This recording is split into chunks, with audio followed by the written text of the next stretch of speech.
Hello everyone, good evening all of you. आप सभी का वेलकम है exam point with Kalpana YouTube channel पर। जैसा कि इस समय हम आधुनिक भारत के इतिहास को कंप्लीट कर रहे हैं और क्विक रिवीजन की तरह सारे क्वेश्चनों को रिवीजन के तौर पर कंप्लीट कर रहे हैं टॉपिक वाइज। तो अब तक हमने 18 पार्ट आधुनिक भारत के कंप्लीट कर लिए हैं और आज हमारा ये 19 पार्ट है।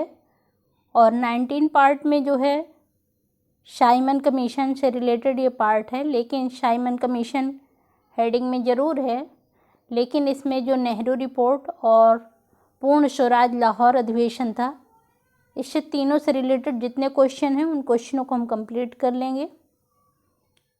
तो आइए लेट ना करते हुए इस टॉपिक को हम कंप्लीट करते हैं। और ये वेरी इंपॉर्टेंट बुक्स है ऑल एग्ज़ाम के लिए, ऑल स्टेट के लिए। मैं डेली इस चीज़ को बोलती हूँ, मिस मत करिएगा, क्योंकि इसमें क्वेश्चन बहुत अच्छे से दे रखे हैं जो कि आपके ऑल एग्ज़ाम के लिए बहुत ही बेनिफिशियल साबित होंगे। तो आप मिस मत करिएगा, वीडियो को ज़रूर देखिएगा। इसी तरह हमने प्राचीन भारत के इतिहास को, मध्यकालीन भारत के इतिहास को टॉपिक वाइज कंप्लीट किया है सारे क्वेश्चनों को, तो आप उनको भी देख लीजिएगा। आइए देखिए, जो साइमन कमीशन से रिलेटेड आपके सामने क्वेश्चन रिप्रेजेंट हैं। लेट ना करते हुए इन क्वेश्चनों को हम कंप्लीट करते हैं। तो देखिए, जो साइमन कमीशन से रिलेटेड फर्स्ट क्वेश्चन है उसको देखिए। दक्षिण भारत में किस पार्टी ने साइमन कमीशन का बहिष्कार नहीं किया था? तो ये दक्षिण भारत में जो है जस्टिस पार्टी थी, इसने जो है साइमन कमीशन का बहिष्कार नहीं किया था। नेक्स्ट क्वेश्चन देखिए। लखनऊ में साइमन कमीशन के बहिष्कार का नेतृत्व कर रहे किन दो प्रमुख नेताओं ने पुलिस की लाठियां खाई थी? तो ये जवाहरलाल नेहरू थे एवं गोविंद वल्लभ पंत। इन्होंने जो लखनऊ में साइमन कमीशन के बहिष्कार का नेतृत्व कर रहे थे, तो ये दो प्रमुख नेता थे और इन्होंने जो है पुलिस की लाठियां भी खाई थी। आइए देखते हैं नेक्स्ट क्वेश्चन। साइमन कमीशन की नियुक्ति किसने की थी? तो ये ब्रिटिश प्रधानमंत्री स्टैनली बाल्डविन द्वारा जो है साइमन कमीशन की नियुक्ति की गई थी। एक बार इनका नाम और देख लीजिए। ये ब्रिटिश प्रधानमंत्री थे स्टैनली बाल्डविन द्वारा जो है साइमन कमीशन की नियुक्ति की गई थी। नेक्स्ट क्वेश्चन देखिए। साइमन कमीशन नियुक्त कब किया गया था? तो ये नवंबर 1927 ईस्वी को जो है नियुक्त किया गया था। लेकिन इंडिया कब आया था ये भी आपको पता होना चाहिए। इंडिया है भारत, तो ये जो है 3 फरवरी 1928 को जो फिर भारत आया था, लेकिन इसकी नियुक्ति जो है नवंबर 1927 को हो गई थी। आगे देखिए नेक्स्ट क्वेश्चन। जॉन साइमन की अध्यक्षता में गठित साइमन आयोग में कुल कितने सदस्य थे? तो जो जॉन साइमन की अध्यक्षता में गठित साइमन आयोग के जो कुल सदस्य थे ये 7 सदस्य थे। नेक्स्ट क्वेश्चन देखिए। साइमन कमीशन का कौन सा एक सदस्य उदारवादी दल से संबंधित था? तो ये सर जॉन साइमन थे, ये उदारवादी दल से संबंधित थे। नेक्स्ट क्वेश्चन देखिए। किसके सुझाव पर भारतीयों को साइमन कमीशन से बाहर रखा गया था? तो लॉर्ड इरविन थे, इनके सुझाव पर जो है भारतीयों को साइमन कमीशन से बाहर रखा गया था। नेक्स्ट क्वेश्चन देखिए। कांग्रेस ने अपने किस अधिवेशन में साइमन कमीशन का प्रत्येक स्तर एवं प्रत्येक स्वरूप में बहिष्कार करने का निर्णय किया था? तो ये मद्रास अधिवेशन दिसंबर 1927 ईस्वी में हुआ था। इस अधिवेशन में साइमन कमीशन का प्रत्येक स्तर पर प्रत्येक स्वरूप में बहिष्कार करने का निर्णय किया गया था। नेक्स्ट क्वेश्चन देखिए। दिसंबर 1927 ईस्वी में संपन्न कांग्रेस के मद्रास अधिवेशन के अध्यक्ष कौन थे? तो M.A. अंसारी थे। जब ये निर्णय लिया गया था कि साइमन कमीशन का किसी भी स्तर पर हमें बहिष्कार करना है, तो इस समय जो है मद्रास अधिवेशन में यह निर्णय लिया गया था। लेकिन इस अधिवेशन के अध्यक्ष कौन थे? तो M.A. अंसारी जो है इसके अध्यक्ष थे। आगे देखिए, ये क्वेश्चन आगे देखिए दे भी रखा है कि साइमन कमीशन भारत किस वर्ष आया था? तो फरवरी 1928 दे रखा है, लेकिन जो आगे की डेट होगी 3 फरवरी 1928 को ये भारत आया था। आप डेट भी याद रखिएगा, 3 फरवरी 1928 ईस्वी में। नेक्स्ट क्वेश्चन देखिए, 1928 ईस्वी में साइमन कमीशन भारत में किस उद्देश्य से आया था? तो ये प्रशासनिक सुधार पर विचार के लिए जो है इस उद्देश्य से भारत आया था। साइमन कमीशन को किसकी अध्यक्षता में नियुक्त किया गया था? तो जैसा भी क्वेश्चन रिपीटेड भी हुआ है, सर जॉन साइमन की अध्यक्षता में इसे नियुक्त किया गया था। साइमन कमीशन के सदस्यों में कौन उदारवादी था? देख लीजिए, सर जॉन साइमन जो कि लिबरल पार्टी से थे, और क्लेमेंट एटली ये लेबर पार्टी से थे, और बर्नोन हार्टशोर्न जो है ये लिबरल यूनियनिस्ट पार्टी से संबंधित थे, और हैरी लेवी लॉसन जो है ये लिबरल यूनियनिस्ट पार्टी से संबंधित थे, और सेसिल जॉर्ज कार्डोगन जो है ये कंजर्वेटिव पार्टी से संबंधित थे। जॉन रिचर्ड लेन फॉक्स ये भी कंजर्वेटिव पार्टी से संबंधित थे। तो ये जो है जितने सदस्य थे ये उदारवादी थे। और आगे देख लीजिए, एक नाम और है डोनाल्ड स्टर्लिन पामर हावर्ड, ये भी जो है उदारवादी दल से संबंधित थे साइमन कमीशन के सदस्यों में। आगे देखिए, साइमन कमीशन की नियुक्ति के लिए कौन जिम्मेदार था? तो लॉर्ड बर्किनहेड जो है साइमन कमीशन की नियुक्ति के लिए जिम्मेदार थे। आगे देखिए नेक्स्ट क्वेश्चन, एक minute. Simon commission United kingdom की संसद के कितने सदस्यों का एक समूह था, जिसे ब्रिटिश भारत के लिए संवैधानिक सुधारों को सुझाव देने के लिए गठित किया गया था? तो यह 7 सदस्यों का समूह था, और जिसे ब्रिटिश भारत के लिए संवैधानिक सुधारों का सुझाव देने के लिए गठित किया गया था। नेक्स्ट क्वेश्चन देखिए, भारतीय संवैधानिक आयोग 1928 की अध्यक्षता किसने की थी? तो जो भारतीय संवैधानिक आयोग था 1928 की अध्यक्षता जो है सर जॉन साइमन ने ही की थी। आगे देखिए, साइमन कमीशन की संबंध में सही जो कथन है, तो इसकी नियुक्त 1919 के एक्ट के क्रियान्वयन की पूछताछ के लिए की गई थी। इसके अध्यक्ष सर जॉन साइमन थे, और उसने संघीय प्रकार की सरकार के लिए संशोधित की थी, और इसने प्रांतों में द्वैध शासन को उत्तरदायी सरकार द्वारा प्रतिस्थापित करने की संशोधन दी थी। और जो है भारतीय नेताओं ने उसका जो है विरोध भी किया था साइमन कमीशन का। आगे देखिए next question, Simon commission go back किनारे का निर्माण जो है किसने किया था? तो जो साइमन गो बैक किनारे का निर्माण जो है यूसुफ मेहर अली ने किया था। नेक्स्ट क्वेश्चन देखिए, फरवरी 1928 में आयोजित सर्वदलीय सम्मेलन के अध्यक्ष कौन थे? तो ये डॉक्टर M.A. अंसारी इसके अध्यक्ष थे, और ये अधिवेशन दिल्ली में हुआ था। नेक्स्ट क्वेश्चन देखिए, भारत में साइमन कमीशन का बहिष्कार क्यों किया गया था? क्योंकि इसमें सारे सदस्य जो है अंग्रेज थे, इसलिए भारत में साइमन कमीशन का बहिष्कार किया गया था। आगे देखिए, ब्रिटिश सरकार द्वारा भेजे गए साइमन कमीशन का बहिष्कार किया गया क्योंकि कमीशन में कोई भी भारतीय सदस्य नहीं था। क्वेश्चन वही है, केवल थोड़ी सी क्वेश्चन की लैंग्वेज चेंज की गई है, और क्वेश्चन वही है, इसीलिए जो है साइमन कमीशन का बहिष्कार किया गया था। नेक्स्ट क्वेश्चन देखिए, लाला लाजपत राय कैसे घायल हुए थे? तो ये साइमन कमीशन के विरोध में हुए लाठीचार्ज में जो है लाला लाजपत जो है घायल हुए थे। नेक्स्ट क्वेश्चन देखिए, किसने कहा था कि मेरे ऊपर किए गए लाठियों का एक एक प्रहार ब्रिटिश सरकार के लिए ताबूत की आखिरी कील साबित होगा? तो ये लाला लाजपत राय ने कहा था, और इनका कार्यकाल 1865 से और 1928 में इनकी मृत्यु हो गई थी। नेक्स्ट क्वेश्चन देखिए, साइमन कमीशन के विरोध में हुए लाहौर में हुए लाठी प्रहार के कारण चोट लगने से लाला लाजपत राय की मृत्यु कब हुई थी?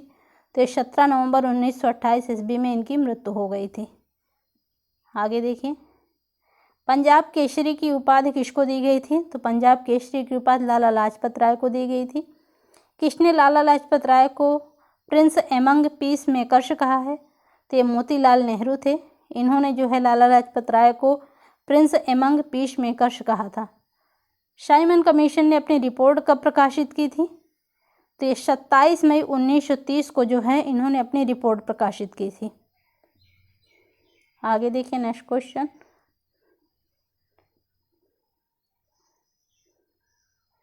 साइमन कमीशन से एक क्वेश्चन और है ये।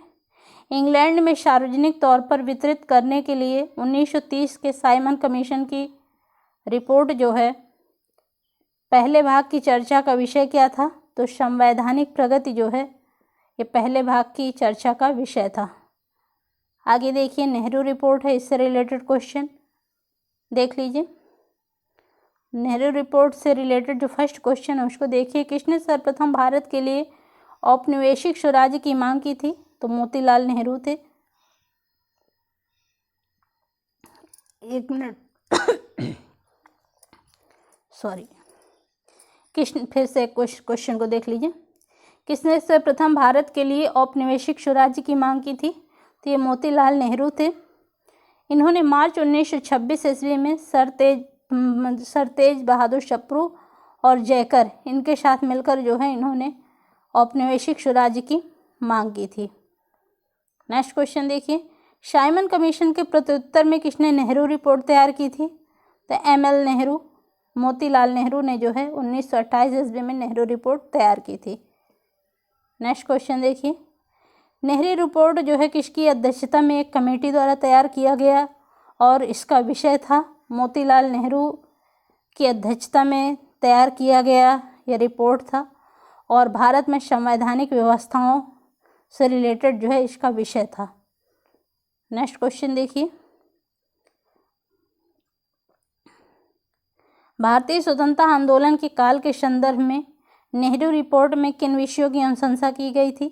तो अल्पसंख्यकों के हेतु आरक्षित स्थानों के लिए संयुक्त निर्वाचन क्षेत्र, संविधान में भारतीयों के लिए मौलिक अधिकारों का प्रावधान और डोमिनियन स्टेट अधिराज्य का दर्जा की मांग जो है इसकी अनुशंसा की गई थी नेहरू रिपोर्ट में। नेक्स्ट क्वेश्चन देखिए। कौन मोतीलाल नेहरू समिति का सदस्य था? तो ये तेज Bahadur Sapru, Subhash Chandra Bose, GR Pradhan, MR Jayakar, NM Joshi और सर अली इमाम और शोएब कुरैशी जो है मोतीलाल नेहरू की जो समिति थी इसके सदस्य थे ये लोग। एक बार और इनके नाम देख लीजिए। Tej Bahadur Sapru, Subhash Chandra Bose, GR Pradhan, MR Jayakar, NM Joshi, sir Ali Imam और शोएब कुरैशी जो है इनकी समिति के सदस्य थे। 1 से 2 बार आप पढ़ेंगे तो आपके माइंड में सेट हो जाएंगे। आगे देखिए नेक्स्ट क्वेश्चन। कांग्रेस दल की उग्र शाखा ने, जिसके प्रमुख नेता जवाहरलाल नेहरू थे, इंडिपेंडेंस फॉर इंडिया लीग की स्थापना की। वह लीग किसके विरोध में स्थापित हुई थी? तो नेहरू रिपोर्ट के विरोध में जो है यह जो है स्थापित की गई थी इंडिपेंडेंस फॉर इंडिया लीग और इसके प्रमुख नेता थे जवाहरलाल नेहरू और कांग्रेस दल की उग्र शाखा थी ये। आगे देखिए। वर्ष 1928 में इंडिपेंडेंस फॉर इंडिया लीग के गठन के कौन संबद्ध थे? तो जवाहरलाल नेहरू और सुभाष चंद्र बोस जो है इससे संबद्ध थे। नेक्स्ट क्वेश्चन देखिए। मुस्लिम लीग के किस अधिवेशन में M.A. जिन्ना ने अपना 14 सूत्रीय प्रस्ताव रखा? तो 28 मार्च 1929 को दिल्ली में अधिवेशन हुआ था और इसमें M.A. जिन्ना ने अपनी 14 सूत्रीय प्रस्ताव को जो है रखा था। आगे देखिए। लाहौर अधिवेशन, जिसे पूर्ण स्वराज के भी नाम से जाना गया, 1929 ईस्वी में। इससे रिलेटेड जितने क्वेश्चन हैं इन क्वेश्चनों को हम कंप्लीट कर लेते हैं। फर्स्ट क्वेश्चन देखिए। भारत की स्वतंत्रता संग्राम के दौरान किसने प्रस्तावित किया कि स्वराज्य को सभी प्रकार की विदेशी नियंत्रण से मुक्त संपूर्ण स्वतंत्रता के रूप में परिभाषित किया जाए? तो ये मौलाना हजरत मोहानी ने ऐसा कहा था और ऐसा प्रस्तावित किया था वर्ष 1921 ईस्वी में। नेक्स्ट क्वेश्चन देखिए। 1921 के अहमदाबाद अधिवेशन में किसने पूर्ण स्वराज या संपूर्ण स्वराज को कांग्रेस का लक्ष्य बनाने का प्रस्ताव रखा था? तो यह हजरत मोहानी थे। इन्होंने 1921 के अहमदाबाद अधिवेशन में संपूर्ण स्वराज को कांग्रेस का लक्ष्य बनाने का प्रस्ताव जो है रखा था। नेक्स्ट क्वेश्चन देखिए। 31 अक्टूबर 1929 को प्रसिद्ध इरविन घोषणा में क्या शामिल था? तो यह भारत के लिए अधिराज्य का दर्जा जो है यह प्रसिद्ध घोषणा इरविन की घोषणा में शामिल था 31 अक्टूबर 1929 में। नेक्स्ट क्वेश्चन देखिए, states of dominion for India, तो जो है भारत के लिए अधिराज्य का दर्जा जो है ये शामिल किया गया था। नेक्स्ट क्वेश्चन देखिए, पूर्ण स्वराज संकल्प को भारतीय राष्ट्रीय कांग्रेस के लाहौर अधिवेशन में किसने प्रस्तुत किया था? तो JL नेहरू या जवाहरलाल नेहरू ने प्रस्तुत किया था। आगे देखिए नेक्स्ट क्वेश्चन, एक मिनट देखिए, किसने भारतीय राष्ट्रीय कांग्रेस के इस अधिवेशन की अध्यक्षता की थी कि पूर्ण स्वराज का प्रस्ताव पारित हुआ था? तो यह इस अधिवेशन की अध्यक्षता जवाहरलाल नेहरू ने की थी और इसमें पूर्ण स्वराज का प्रस्ताव पारित हुआ था। नेक्स्ट क्वेश्चन देखिए, कांग्रेस के 1939 के लाहौर अधिवेशन में कांग्रेस का लक्ष्य पूर्ण स्वराज किसके द्वारा घोषित किया गया था? तो यह जवाहरलाल नेहरू के द्वारा पूर्ण स्वराज का लक्ष्य घोषित किया गया था। नेक्स्ट क्वेश्चन देखिए, कांग्रेस ने कब पहली बार भारत की स्वतंत्रता का प्रस्ताव पारित किया था? तो यह जो है 1929 ईस्वी में पारित किया था। नेक्स्ट क्वेश्चन देखिए, भारतीय राष्ट्रीय कांग्रेस का लाहौर अधिवेशन कब हुआ था? तो सन 1929 ईस्वी में लाहौर अधिवेशन हुआ था। नेक्स्ट क्वेश्चन देखिए, कौन भारतीय राष्ट्रीय कांग्रेस का अध्यक्ष था जब पूर्ण स्वराज का प्रस्ताव पारित हुआ था? तो जवाहरलाल नेहरू थे।